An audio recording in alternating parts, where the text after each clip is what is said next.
ಸತ್ಯವೇದ ಗ್ರಂಥ ತಂದಿರೋರೆಲ್ಲರೂ ಪ್ರಕಟಣೆ ಪುಸ್ತಕ ಬುಕ್ ಆಫ್ ರೆವಲೇಷನ್ ಚಾಪ್ಟರ್ 3 3ನೇ ಅಧ್ಯಾಯ 1ನೇ ವಾಕ್ಯದಿಂದ 3ನೇ ವಾಕ್ಯ ನಮಗೆಲ್ಲರಿಗೂ ಸುಪರಿಚಿತವಾಗಿರುವ ವಾಕ್ಯ. ಸಾರ್ದೀಸಿನಲ್ಲಿರುವ ಸಭೆಯ ದೂತನಿಗೆ ಬರೆ, ದೇವರ 7 ಆತ್ಮಗಳು 7 ನಕ್ಷತ್ರಗಳನ್ನು ಉಳ್ಳ ಆತನು ಹೇಳುವುದೇನೆಂದರೆ, ನಿನ್ನ ಕೃತ್ಯಗಳನ್ನು ಬಲ್ಲೆನು, ಜೀವಿಸುವವನು ಎಂದು ಹೆಸರು ನಿನಗಿದ್ದರೂ ಸತ್ತವನಾಗಿದ್ದಿ ಎಂಬುದನ್ನು ಬಲ್ಲೆನು. ಎಚ್ಚರವಾಗಿರು, ಸಾಯುವಾಗಿದ್ದ ಉಳಿದವುಗಳನ್ನು ದೃಢಪಡಿಸು. ನನ್ನ ದೇವರ ಮುಂದೆ ನಿನ್ನ ಕೃತ್ಯಗಳಲ್ಲಿ ಒಂದಾದರೂ ಸಂಪೂರ್ಣವಾದುದೆಂದು ನಾನು ಕಾಣಲಿಲ್ಲ. ಆದುದರಿಂದ ನೀನು ಹೊಂದಿದ ಉಪದೇಶವನ್ನು, ಅದನ್ನು ಕೇಳಿದ ರೀತಿಯನ್ನು ನೆನಪಿಗೆ ತಂದುಕೊಂಡು ಅದನ್ನು ಕಾಪಾಡಿಕೊ ಮತ್ತು ದೇವರ ಕಡೆಗೆ ತಿರುಗಿಕೊ. ನೀನು ಎಚ್ಚರವಾಗಿಲ್ಲದಿದ್ದರೆ ಕಳ್ಳನು ಬರುವಂತೆ ಬರುವೆನೋ, ನಾನು ಯಾವ ಗಳಿಗೆಯಲ್ಲಿ ನಿನ್ನ ಮೇಲೆ ಬರುವೆನೋ ಅದು ನಿನಗೆ ತಿಳಿಯುವುದೇ ಇಲ್ಲ. ಇವತ್ತು ನಾನು ನಿಮ್ಮೊಟ್ಟಿಗೆ ಹಂಚಿಕೊಳ್ಳಲಿಕ್ಕೆ ಇಷ್ಟಪಡುವಂಥ ವಿಷಯ, A sleeping church in a burning world. ಉರಿಯುತ್ತಿರುವ ಜಗತ್ತಿನಲ್ಲಿ ನಿದ್ರಿಸುತ್ತಿರುವ ಸಭೆ. ಸ್ತೋತ್ರ. ಉರಿಯುತ್ತಿರುವ ಜಗತ್ತಿನಲ್ಲಿ ನಿದ್ರಿಸುತ್ತಿರುವ ಸಭೆ. A sleeping church in a burning world. ಇದು ಭಾಳ, ಇದನ್ನು ಕೇಳಿದಾಗ ನಮ್ಮಲ್ಲಿ ಒಂದು ಪ್ರಶ್ನೆ ಹುಟ್ಟು ಹಾಕಲ್ಪಡುತ್ತೆ. ಉರಿಯುತ್ತಿರುವ ಜಗತ್ತು. ಇವತ್ತು ಲೋಕ ಹೋಗುತ್ತಿರುವ ಮಾರ್ಗ ಭಯಂಕರವಾಗಿದೆ. ಎಷ್ಟು ಜನರಿಗೆ ಗೊತ್ತೋ ಗೊತ್ತಿಲ್ವೋ, ಯುದ್ಧಗಳು, ಕ್ಷಾಮಗಳು, ಭೂಕಂಪಗಳು, ಪ್ರಳಯಗಳು, ಪ್ರವಾಹಗಳು, ಅತಿವೃಷ್ಟಿ, ಅನಾವೃಷ್ಟಿ, ಹಿಂದೆಂದೂ ಕಾಣದೇ ಇರುವ ರೀತಿಯಲ್ಲಿ ಮನುಷ್ಯನಿಗೆ ವಿರುದ್ಧವಾಗಿ, ಅನೇಕ ರಾಜ್ಯಗಳಿಗೆ ವಿರುದ್ಧವಾಗಿ, ದೇಶಗಳಿಗೆ ವಿರುದ್ಧವಾಗಿ ಯುದ್ಧದ ವಾರ್ತೆಗಳು, ಭಯ ಹುಟ್ಟಿಸುವ ಸಂಭವಗಳು. ಲೋಕದಲ್ಲಿ ಮನುಷ್ಯನಿಗೆ ಶಾಂತಿ, ಸಮಾಧಾನ ನಷ್ಟವಾಗ್ತಾ ಇದೆ. ಹಣದ ಕೊರತೆ ಅಲ್ಲ, ಹಣದೊಬ್ಬರ ಹೆಚ್ಚುತ್ತಾ ಇದೆ. ಟೆಕ್ನಾಲಜಿಯ ಕೊರತೆ ಅಲ್ಲ, ಅವನೀಗ ಸಾಧ್ಯವಾದರೆ ಸೂರ್ಯನನ್ನು ಮುಟ್ಟೋದಕ್ಕೂ ಪ್ರಯತ್ನ ಮಾಡ್ತಾ ಇದ್ದಾನೆ. ಅಷ್ಟೊಂದು ತಂತ್ರಜ್ಞಾನದಲ್ಲಿ ಅಭಿವೃದ್ಧಿ ಹೊಂದಿದ್ದಾರೆ. ಆದರೆ ಎಲ್ಲೋ ಜಗತ್ತು ಅದು ಉರಿತಾ ಇದೆ. ಕಳೆದ ದಿವಸಗಳಲ್ಲಿ ನಿಮಗೆ ಗೊತ್ತಿರುವ ಹಾಗೆ ಇಸ್ರಾಯೇಲ್ ದೇಶಕ್ಕೆ ವಿರುದ್ಧವಾಗಿ ಇರಾನ್ ದೇಶದವರು ನ್ಯೂಕ್ಲಿಯರ್ ಬಾಂಬನ್ನು ಹಾಕ್ತೀನಿ ಅಂತ ಎದುರಿಸಿದ್ರು.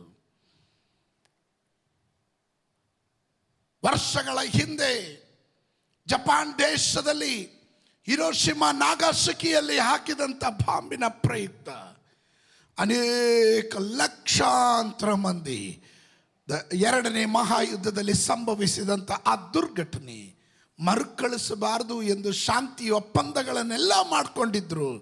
ಇವತ್ತು ಅಮೇರಿಕವಾಗ್ಬೋದು, ರಷ್ಯಾ ಆಗ್ಬೋದು, ಪಾಕಿಸ್ತಾನ ಆಗ್ಬೋದು, ಇಂಡಿಯಾ ಆಗ್ಬೋದು, ಇರಾನ್ ಆಗ್ಬೋದು, ಎಲ್ಲ ನ್ಯೂಕ್ಲಿಯರ್ನ ವೆಪನ್ಗಳನ್ನು ಇಟ್ಟು ಇದನ್ನು ಬೆಂಕಿಗೆ ಆಹುತಿ ಮಾಡೋದಕ್ಕೆ ರೆಡಿ ಆಗ್ತಾ ಇದ್ದಾರೆ.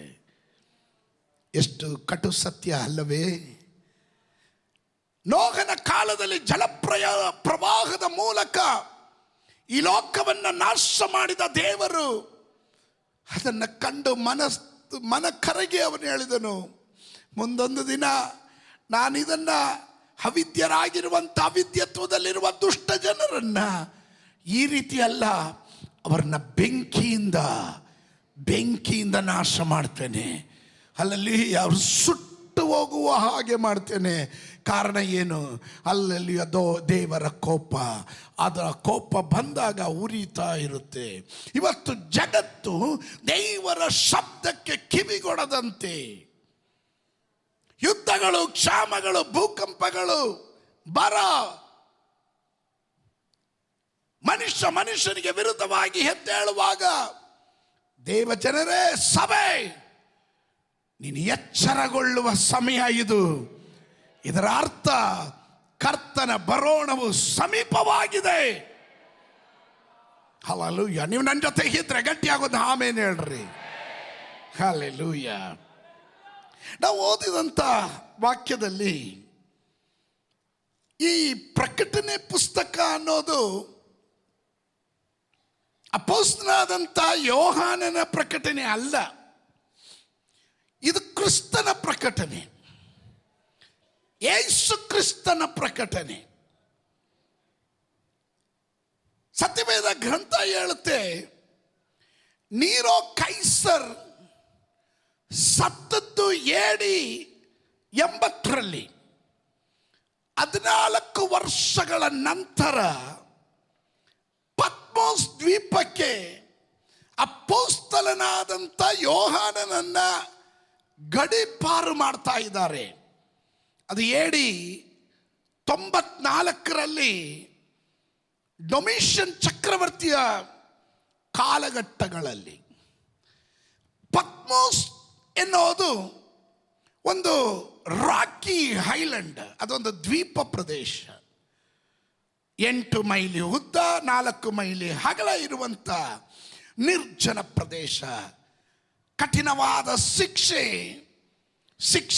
ಶಿಕ್ಷೆಗೆ ಅರ್ಹರಾಗಿರುವ ವ್ಯಕ್ತಿಗಳನ್ನು ತೆಗೆದುಕೊಂಡು ಹೋಗಿ ಅಲ್ಲಿ ಬಿಟ್ಟು ಬಿಡ್ತಾರೆ. ಕಾಲಕ್ರಮೇಣ ಆಹಾರ ಇಲ್ಲದೆ, ನೀರಿಲ್ಲದೆ ಬಳಲಿ ಅವರು ಸತ್ತು ಬೀಳ್ತಾರೆ. ಸತ್ತು ಬಿದ್ದಾಗ ಅಲ್ಲಿರುವಂಥ ಆಕಾಶದಲ್ಲಿ ಹಾರಾಡುವ ಮೃಗ ಪಕ್ಷಿಗಳು, ಹದ್ದುಗಳು, ರಣಹದ್ದುಗಳು ಅವರ ಮಾಂಸಗಳನ್ನು ತಿಂದು ಅಟ್ಟಹಾಸದಿಂದ ಮರೆಯುವಂಥ ಭಯಂಕರವಾದಂಥ ನಿರ್ಜನ ಪ್ರದೇಶವಾಗಿರುವ ಪತ್ಮೋಸ್ ದ್ವೀಪದಲ್ಲಿ ಈಗ ಅಪೊಸ್ತಲನಾದಂಥ ಯೋಹಾನನನ್ನ ಗಡೀಪಾರು ಮಾಡ್ತಾರೆ. ಏನು ಅಪರಾಧ ಮಾಡಿದನೋ? ಕಳ್ಳತನ ಮಾಡಿದನೋ? ಇಲ್ಲ ಸುಳ್ಳು ಹೇಳಿದನೋ? ವಂಚಿಸಿದನೋ? ಅಥವಾ ಯಾರಿಗಾದರೂ ಟೋಪಿ ಹಾಕಿ ಸಿಕ್ಕಾಕೊಂಡ್ರು? ಇದು ಯಾವುದೂ ಇಲ್ಲ. ಅವನ ಭಾಷೆಯಲ್ಲಿ ಹೇಳೋದಾದರೆ, ದೇವರ ವಾಕ್ಯದ ನಿಮಿತ್ತ, ಕ್ರಿಸ್ತ ಯೇಸುವಿನ ಸಾಕ್ಷಿಯ ನಿಮಿತ್ತ ನಾನು ಪತ್ಮೋಸಿನಲ್ಲಾಗಿದ್ದೇನೆ. ಹಲ್ಲೆಲೂಯಾ. ಆರಾಧನೆ ಮಾಡೋದಕ್ಕೆ ಸ್ವಾತಂತ್ರ್ಯ ಇಲ್ಲ, ಅಲ್ಲೊಂದು ಕ್ವಯರ್ ಇಲ್ಲ, ಅಲ್ಲಿ ಯಾವುದೇ ವಿಧದ ವಾದ್ಯ ಉಪಕರಣಗಳಿಲ್ಲ, ಹಾಡುವುದಕ್ಕೆ ಜೊತೆಯಾಗಿ ಹಾಡುವುದಕ್ಕೆ ಒಬ್ಬರಿಲ್ಲ, ತನ್ನ ಕುಟುಂಬ ಇಲ್ಲ, ಸ್ನೇಹಿತರಿಲ್ಲ, ಬಂಧುಗಳಿಲ್ಲ, ಮಿತ್ರರಿಲ್ಲ.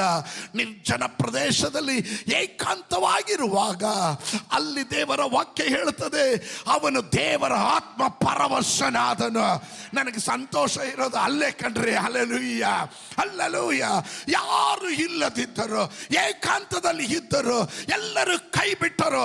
ನಿನ್ನ ಆರಾಧನೆಯಲ್ಲಿ ಒಳಿದು ಬರುವ ಒಬ್ಬ ದೇವರಿದ್ದಾನೆ ಎಂದು ನಂಬುವವರು ಯಾರಾದರೂ ಇದರ ಒಳಗಡೆ ಇದ್ರೆ ಗಟ್ಟಿಯಾಗೋದು ಆಮೇಲೆ ಹೇಳ್ರಿ. ಅವನ ಆತ್ಮ ಪರವಶನಾದನು. He was in the spirit. ಆತ್ಮ ಪರವಶನಾದನು. ನಮಗೇನಾದರೂ ಆ ಸೀನ್ ಬಂದಿದ್ರೆ 1 ನಿಮಿಷ ಯೋಚನೆ ಮಾಡ್ರಿ. ನಿಮಗೇನಾದರೂ ಅಂಥ ಪರಿಸ್ಥಿತಿ ಬಂದಿದ್ರೆ ನೀವು ಎಲ್ಲರೂ ಬೈತಿದ್ರಿ. ಫಸ್ಟ್ ಬೈಯೋದೆ ರವಿಮಣಿ ಪಾಸ್ಟರ್ನ. ಯಾಕಂದರೆ ಇವರೇ ನನಗೆ ಉಪದೇಶ ಮಾಡಿ ಹಿಂಗೆಲ್ಲ ಕಳಿಸಿದ್ರು. ಆದರೆ ನೋಡು ಇವತ್ತೇನಾಯಿತು, ದೇವ್ರಿಗೋಸ್ಕರ ನಿಂತಿದ್ರಿಂದ ಸಭೆಯವ್ರು ಯಾರಾದರೂ ಇದ್ದಾರ? ಆ ಪಾಸ್ಟ್ರು ಎಲ್ಲೋದ್ರು ಅಂತ ಅಡ್ರೆಸ್ಗೆ ಇಲ್ಲ. ಸೋತ್ರ ಆಮೇಲೆ ದೇವ್ರನ್ನ ಬೈತಾರೆ, ದೇವ್ರ ರಾಜ್ಯವನ್ನು ಬೈತಾರೆ, ದೇವ್ರದ ದೂತರನ್ನ ಬೈತಾರೆ. ಎಲ್ಲರನ್ನ ಗೋಳು ಇಟ್ಕೊಂಡು ಬೈದ್ಬಿಟ್ಟು ಸಾಯ್ತವೆ. ಆದರೆ ಇವನು ಸತ್ತಿಲ್ಲ, ಇವನ ಆತ್ಮ ಪರವಶನಾದನು. ಇವತ್ತು ಹೇಳ್ರಿ, ಪ್ರತಿಕೂಲಗಳ ಮಧ್ಯದಲ್ಲೂ ನನ್ನ ಆರಾಧನೆಯಲ್ಲಿ ಒಲಿಯುವ ಒಬ್ಬ ದೇವರಿದ್ದಾನೆ. ಕಮಾನ್ ಸಂಬಡಿ. ನಾನು ಇಕ್ಕಟ್ಟಿನಲ್ಲಿ ಹಾದು ಹೋಗುವಾಗ ಅವನು ನನಗೆ ವಿಶೇಷ ಸಹಾಯಕನಾಗಿ ಇಳಿದು ಬರುವಂತನಾಗಿದ್ದಾನೆ. ಅವನು ಒಬ್ಬಂಟಿಗರನ್ನು ಕೈ ಬಿಡುವ ದೇವರಲ್ಲ, ಅನಾಥರನ್ನ ವಿಧವೆಯರನ್ನ ಅವನು ಪರಂಬರಿಸುವ ದೇವರು. ನಿನ್ನನ್ನು ನಿನ್ನ ಕುಟುಂಬವನ್ನು ಅವನು ಇಲ್ಲಿವರೆಗೂ ನಡೆಸಿರೋದಾದರೆ ಕಡೆಯವರೆಗೂ ನಡೆಸೋದಿಕ್ಕೆ ಅವನು ಶಕ್ತನಾದ ದೇವರು ಎಂದು ಯಾರಾದರೂ ಇದರ ಒಳಗಡೆ ನಂಬುವವರು ಇರೋದಾದರೆ ಆ ದೇವರಿಗೆ ಯಾವ ರೀತಿಯಲ್ಲಿ ಮಹಿಮೆ ಕೊಡಲಿಕ್ಕೆ ಸಾಧ್ಯವೋ. ಹಲ್ಲೆಲೂಯಾ. ನಾಶನದ ಗುಂಡಿಯಿಂದ ನಿಮ್ಮನ್ನು ಮೇಲಕ್ಕೆ ಎತ್ತಿದನು, ಬೇಟೆಗಾರನ ಬಲೆಯಿಂದ ನಿಮ್ಮನ್ನು ತಪ್ಪಿಸಿದನು. ಹಲ್ಲೆಲೂಯಾ. ಅಗ್ನಿ ಬಾಣಗಳಿಂದ ಅವನು ನಿಮ್ಮನ್ನು ತಪ್ಪಿಸಿದನು. ನಿನಗೆ ವಿರುದ್ಧವಾಗಿ ಸಂಕಲ್ಪಿಸಿದ ಯಾವ ಆಯುಧವ, ಅದು ಮಂತ್ರವಾದವಾಗಬಹುದು, ಯಜ್ಞವಾಗಬಹುದು, ಹೋಮವಾಗಬಹುದು, ನಿನಗೆ ವಿರುದ್ಧವಾಗಿ ಮಾಡಿದ ಹರಿಕೆಗಳಾಗಬಹುದು, ಯಾವುದು ಫಲಿಸದಂತೆ ಕಾಪಾಡಿದ ದೇವರು, ನಿನ್ನನ್ನು ಅಂಗೈಯಲ್ಲಿ ಚಿತ್ರಿಸಿಕೊಂಡ ದೇವರು, ಕಣ್ಣಿನ ಗುಡ್ಡೆಯಾಗಿ ಪರಿಪಾಲನೆ ಮಾಡಿದ ದೇವರು, ಹಗಲೊತ್ತಿನಲ್ಲಿ ಸೂರ್ಯನಿಂದಲೂ ರಾತ್ರಿ ಹೊತ್ತಿನಲ್ಲೂ ಚಂದ್ರನಿಂದಲೂ ಯಾವ ಕೇಡು ನಿನಗೆ ಸಂಭವಿಸದಂತೆ ನಿನ್ನನ್ನು ಕಾಪಾಡಿದ ದೇವರು, ರೋಗ ರುಜಿನಗಳಿಂದ ತಪ್ಪಿಸಿದ ದೇವರು, ಪರಿಪಾಲನೆ ಮಾಡಿದ ದೇವರು, ಅನ್ನ ವಸ್ತ್ರಗಳನ್ನು ನೀಡಿದ ದೇವರು. ಕಮಾನ್ ಸಂಬಡಿ. ನೀಡಿದ ದೇವರು, ಇಲ್ಲಿವರೆಗೂ ನಡೆಸಿದ ದೇವರು, ಕಡೆಯವರೆಗೂ ನಡೆಸೋದಿಕ್ಕೆ ಅವನು ಶಕ್ತನಾಗಿದ್ದಾನೆ.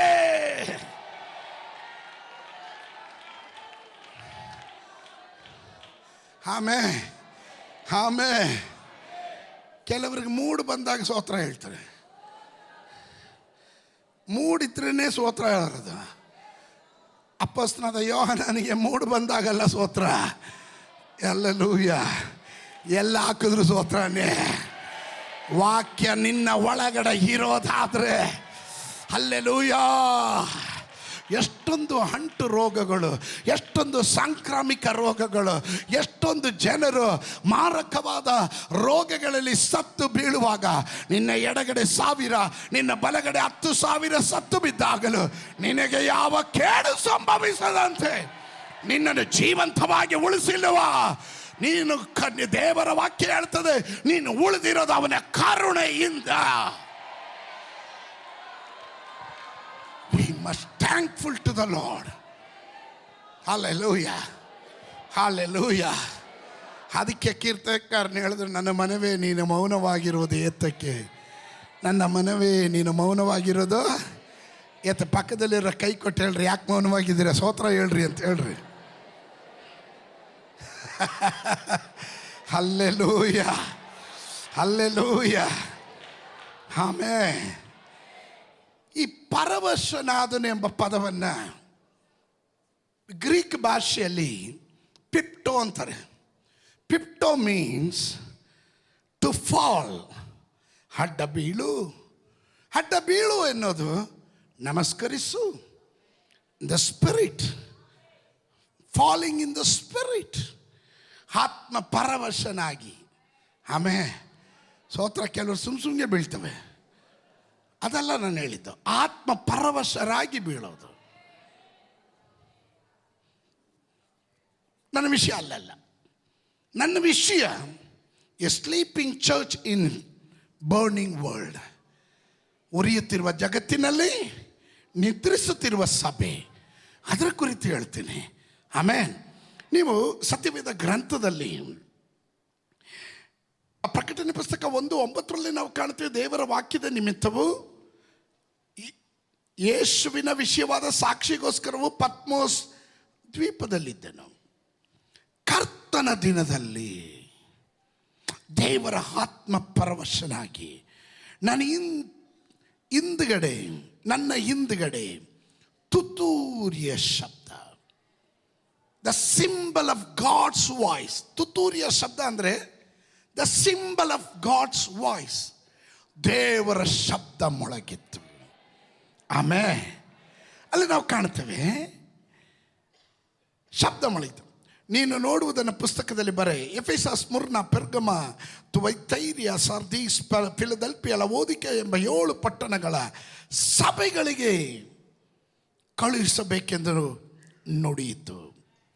ಸಭೆ, ನೀವು ನೋಡ್ರಿ, ಓದ್ತಾ ಬಂದರೆ ಅದರ 1ನೇ ಅಧ್ಯಾಯದ ಕಡೆ ವಾಕ್ಯವನ್ನು ಓದಿದ್ರೆ ಅಲ್ಲಿ ನಾವು ಕಾಣ್ತೇವೆ, 7 ಚಿನ್ನದ ದೀಪಸ್ತಂಭಗಳ ಗೂಢಾರ್ಥವನ್ನು ವಿವರಿಸುತ್ತೇನೆ. 7 ನಕ್ಷತ್ರಗಳನ್ನು ಕೈಯಲ್ಲಿ ಹಿಡಿದು 7 ದೀಪಸ್ತಂಭಗಳ ನಡುವೆ ಸುತ್ತಾ ಇದ್ದಾನೆ. 7 ದೀಪಸ್ತಂಭಗಳು ಅಂದಾಗ 7 ಸಭೆಗಳು: ಎಫೆಸ, ಸ್ಮುರ್ನ, ಪೆರ್ಗಮ, ಥಿಯತೈರ, ಸರ್ದೀಸ್, ಫಿಲದೆಲ್ಫಿಯಾ ಅಂಡ್ ಲವೋದಿಕ. 7 ಸಭೆಗಳು. ದೀಪಸ್ತಂಭ ಅಂದರೆ ನೋಡ್ರಿ, ಈ ದೀಪಸ್ತಂಭ ಅಂದರೆ ಸಭೆಯನ್ನು ಹೋಲಿಸ್ತಾ ಇರೋದು. ಸಭೆ ದೀಪಸ್ತಂಭ. ಸಭೆ, ಈ ದೀಪಸ್ತಂಭಕ್ಕೆ 3 ಗುಣಗಳಿದೆ. 3 ಗುಣಗಳು. 1ನೇದು, ಈ ದೀಪಸ್ತಂಭವನ್ನು ನೆಲದಲ್ಲಿ ಇಡೋದು. ದೀಪಸ್ತಂಭ ನೋಡಿದ್ದೀರಲ್ಲ, ಅದು ಪ್ರತ್ಯೇಕವಾಗಿ ಹೇಳ್ಕೊಡ್ಬೇಕಾ? ಸ್ತೋತ್ರ. ಅದು ನೋಡ್ಬಿಡ್ತಾರೆ. ಇಲ್ಲಿ ಬಂದಿದ್ದು ನೀವು. ಹಲೋ, ದೀಪಸ್ತಂಭ ನೋಡಿದ್ದೀರಾ? ಎಲ್ಲಿಡ್ತೀರಾ ದೀಪಸ್ತಂಭ? ನೆಲದಲ್ಲಿ ಇಡ್ತೀರಾ. ಆಮೇಲೆ 1ನೇದು, ಈ ಸಭೆಯನ್ನು ದೇವರು ಈ ಭೂಮಿಯಲ್ಲಿ ಇಟ್ಟಿದ್ದಾನೆ. ಆಮೇಲೆ ಅದರ ಅರ್ಥ ಏನು ಗೊತ್ತಾ? ನೆಲದಲ್ಲಿ ಇಟ್ಟಿದ್ದಾರೆ ಅಂದರೆ ಅದರ ಅರ್ಥ ತಾಳ್ಮೆಯನ್ನು ತೋರಿಸುತ್ತೆ. ತಾಳ್ಮೆಯನ್ನು ತೋರಿಸುತ್ತೆ. ಆಮೇಲೆ 2, ಈ ದೀಪಸ್ತಂಭ ಸಭೆಯ ಪ್ರತ್ಯೇಕತೆ ಬೆಳಕು ಕೊಡುವಂಥದ್ದಾಗಿರುತ್ತೆ. ಒಂದು ಪಟ್ಟಣದಲ್ಲಿ, ಒಂದು ಗ್ರಾಮದಲ್ಲಿ ಎಲ್ಲಿ ದೈವ ಸಭೆ ಇದೆಯೋ ಅಲ್ಲಿ ಜನರ ಕಣ್ಣು ತೆರೆದಿರುತ್ತೆ. ಅಜ್ಞಾನಿಗಳಾಗಿರಲ್ಲ. ಬೆಳಕು ಪ್ರಕಾಶಿಸುತ್ತೆ. ಕತ್ತಲೆಗೆ ಸ್ಥಳ ಇರೋದಿಲ್ಲ. ಸಭೆ ಇರುವಂಥ ಸ್ಥಳದ, ಅದಕ್ಕೆ ಹೇಳೋದು, where the church is there is a city transformation will take place. ನಿಮಗೆ ಗೊತ್ತಿದೆ, ಈ ಸಭೆ ಇಲ್ಲಿ ಕಟ್ಟೋದಕ್ಕೆ ಮುಂಚೆ ನಿರ್ಜನ ಪ್ರದೇಶವಾಗಿತ್ತು. ಇವತ್ತು ನೋಡ್ರಿ, ಇಲ್ಲಿ ಎಷ್ಟೊಂದು ಅಭಿವೃದ್ಧಿ, ಎಷ್ಟೊಂದು ವ್ಯತ್ಯಾಸ. ಸಭೆ ಬಂದ ನಂತರ ಏನೆಲ್ಲ ಕಾರ್ಯಗಳು ನಡೀತು. ಸಭೆ ಯಾವಾಗಲೂ ಬೆಳಕನ್ನು ಕೊಡುತ್ತೆ. ಬೆಳಕಿನ ಪ್ರಯೋಜನ. 3ನೇದಾಗಿ, ಈ ಸಭೆ ದೀಪಸ್ತಂಭ ಇದು ಅನೇಕ ಬತ್ತಿಗಳಿಂದ ಉರಿತಾ ಇರುತ್ತೆ. ಆದರೆ ಕೇವಲ ಬತ್ತಿಗಳಿಂದ ಉರಿಯಲ್ಲ, ಈ ಬತ್ತಿಗಳು ಎಣ್ಣೆಯಲ್ಲಿ ಮುಳುಗಿರಬೇಕು. ಎಣ್ಣೆ ಪರಿಶುದ್ಧಾತ್ಮನನ್ನು ತೋರಿಸುತ್ತೆ. ಸ್ತೋತ್ರ. ಹಲ್ಲೆಲೂಯಾ. ಕತ್ತಲೆ ತುಂಬಿರುವ ಲೋಕದಲ್ಲಿ, ಕಾರ್ಗತ್ತಲೆಯಲ್ಲಿರುವ ಲೋಕಕ್ಕೆ ಬೆಳಕನ್ನು ಕೊಡೋದಿಕ್ಕೆ ಸಭೆಯನ್ನು, ಅದಾದ ಸಭೆಗಳನ್ನು ದೇವರಿಟ್ಟಿದ್ದಾನೆ. ಹಲ್ಲೆಲೂಯಾ. ಅದರಲ್ಲಿ ಬತ್ತಿಗಳನ್ನು ಇಟ್ಟಿದ್ದಾನೆ. ಆ ಬತ್ತಿಗಳು ಎಣ್ಣೆಯಲ್ಲಿ ಹತ್ತಲ್ಪಟ್ಟಿರಬೇಕು. ಹತ್ತಿರುವ ಎಣ್ಣೆ ಬರ್ತಾ ಬರ್ತಾ ಅಲ್ಲೆಲ್ಲ ಸ್ತೋತ್ರ, ದೀಪ ಉರಿತಾನೇ ಇರುತ್ತೆ. ಸಭೆ ಪರಿಶುದ್ಧಾತ್ಮನಿಂದ ನಡೆಸಲ್ಪಡಬೇಕು.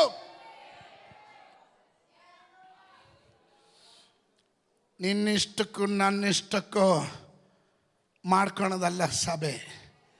ಸಭೆಯ ಪ್ರತ್ಯೇಕತೆ ಪರಿಶುದ್ಧಾತ್ಮನಿಂದ ನಡೆಸಲ್ಪಡಬೇಕು. ಆಮೇಲೆ 1520ರಿಂದ 1750ವರೆಗೂ ಈ ಸಭೆಯ ಕಾಲಘಟ್ಟ ಅಂತ ಹೇಳ್ತಾರೆ. ಸರ್ದೀಸಿನ ಸಭೆಯ ಕಾಲಘಟ್ಟ. ನಾನು ಹೀಗೆ ಹೇಳ್ತೀನಿ, ವಾಸ್ತವಿಕತೆ ಇಲ್ಲದ ಖ್ಯಾತಿ ಉಳ್ಳಂಥ ಸಭೆ. A reputation without reality. ವಾಸ್ತವಿಕತೆ ಇಲ್ಲದೆ ಇರುವ, ಪ್ರಖ್ಯಾತಿ ಇರುವ ಸಭೆ ಸರ್ದೀಸನ ಸಭೆ. ದೇವರು ನೋಡಿದಾಗ ಸರ್ದೀಸ್ ಇದು ಟರ್ಕಿ, ಈಗಿನ ಟರ್ಕಿ ಪ್ರದೇಶವಾಗಿರುತ್ತೆ. ಇವರು ಎತ್ತರದ ಪ್ರದೇಶದಲ್ಲಿರೋರು, ಸುಖಕರವಾಗಿ ಇವರಿಗೇನೋ ಪರ್ಸಿಕ್ಯೂಷನ್ಸ್ ಏನೂ ಇಲ್ಲ, ಇವರಿಗೇನೋ ತೊಂದರೆಗಿಂದರೆ, ಇವರೇನು ಬಡವರು ಏನಿಲ್ಲ, ಒಳ್ಳೆ ಸೆಟ್ಲ್ ಆಗಿರೋರು, ಕಂಫರ್ಟ್ ಆಗಿರೋರು. ಇವರಿಗೇನು ತೊಂದರೆಗಿಂದರೆ ಇಲ್ಲ, ಸ್ಟ್ರಗ್ಲಿಂಗ್ ಏನಿಲ್ಲ. ಅದು ಮಾತ್ರವಲ್ಲ, ಇವರು ಯಾವುದೇ ವಿಧವಾದಂಥ ಉಪದ್ರವಗಳಿಗೆ ಒಳಪಟ್ಟವರಲ್ಲ. ಇವರು ವೆಲ್ ಟು ಡು. ಯೇಸು ಸ್ವಾಮಿ ಇವರನ್ನ ನೋಡಿ, ಇವರ ಲೈಫ್ ಸ್ಟೈಲನ್ನು ನೋಡಿ ಎಚ್ಚರಿಸ್ತಾ ಇದ್ದಾನೆ.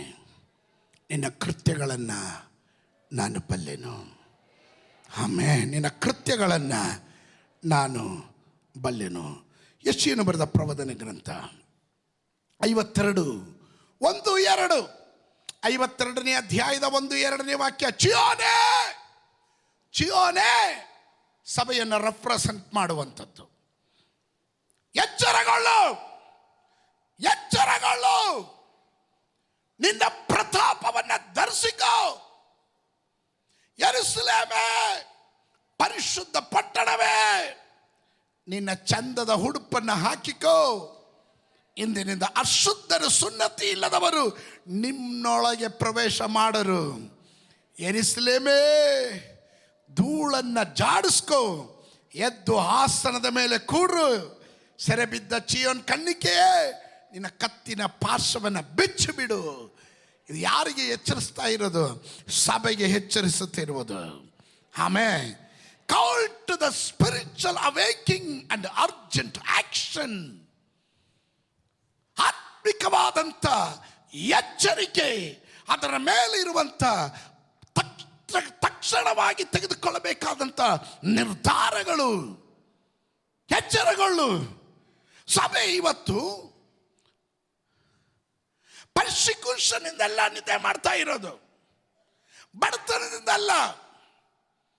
ವಿಪರ್ಯಾಸ ಅಂದ್ರೆ ಆಶೀರ್ವಾದದ ಬಂದಾಗ ಸಭೆ ನಿದ್ದೆ ಮಾಡ್ತಾ ಇದೆ.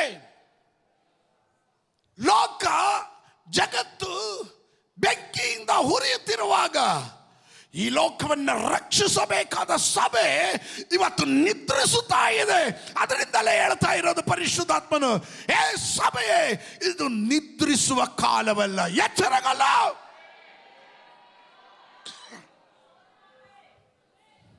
ಎಚ್ಚರಗೊಳ್ಳು.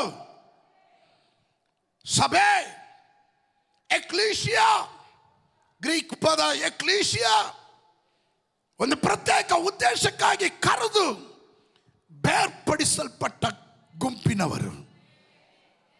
ಇವರು ಅನ್ಯರ ಸಂಗಡ ಎಣಿಕೆಗೆ ಬರದವರು.